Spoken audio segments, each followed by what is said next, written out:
Hello అండి, అందరికీ నమస్తే. అందరూ బాగున్నారండి? ఈరోజు నేను బ్రేక్ఫాస్ట్కి ఏం జ్యూస్ వాడుతున్నానో చూడండి. ఇది పప్పాయ జ్యూస్ అండి. పప్పాయ ముక్కల్ని మెత్తగా మిక్సీకి వేసేసాను. ఒకటి అర పలుకులున్నా పోయేదేం లేదు, పండ్లే కదా. జ్యూస్ని ఉత్త జ్యూస్ కాకుండా కొద్దిగా వాటర్తో డైల్యూట్ చేసుకోవాలండి, లేదంటే చిక్కగా అయితే తాగలేము. ఇదిగోండి, ఇలా నేను పప్పాయ ముక్కలతోటి జ్యూస్ చేసుకున్నాను. దాంట్లో చూడండి కొద్దిగా చియా సీడ్స్ కలుపుకున్నానండి. ఆ తర్వాత దీనిలో కొద్దిగా హనీ యాడ్ చేసుకున్నాను, అంతేనండి. ఇలా యాడ్ చేసుకొని తాగితే మధ్యాహ్నం వరకు మీకు ఆకలేదు, ఆరోగ్యానికి చాలా మంచిదండి.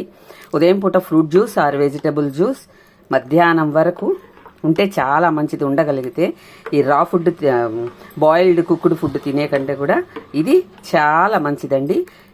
ఎవరైనా సరే ఉదయం పూట ఏదో ఒక జ్యూస్ని తాగడం అలవాటు చేసుకోండి.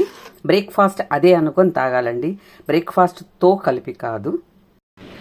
ఇదిగోండి, ఇలా గ్లాసులోకి మార్చేసుకున్నాను. గ్లాసులో పోసేసుకొని ఇదిగోండి ఈ మాత్రం తాగుతానండి. అంటే ఒక పావు లీటరు 300 గ్రామ్స్ ఉంటుందండి.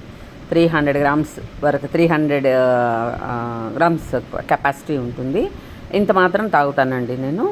సో చాలా మంచిదండి హెల్త్కి. మీరు తాగి చూడండి, అప్పుడు మీకు కొద్ది రోజులు వాడాలండి. నేను ఓన్లీ పప్పాయ వాడమంటం లేదు. రోజు ఒక ఫ్రూట్ తీసుకోండి. ఫ్రూట్ లేకపోతే వెజిటబుల్ తీసుకోండి. సో ఏదైనా సరే రా ఫుడ్ అనేది మంచిదండి, అందుకోసమే నేను దీన్ని ప్రిఫర్ చేస్తూ ఉంటాను.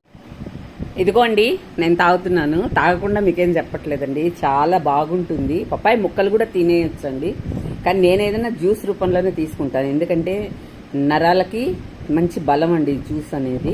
అందుకోసం నేను జ్యూస్ని ప్రిఫర్ చేస్తాను. నాకైతే చాలా ఇష్టం ఇలా తాగడం. మీకని నచ్చినట్లయితే లైక్ చేయండి, షేర్ చేయండి అండ్ సబ్స్క్రైబ్.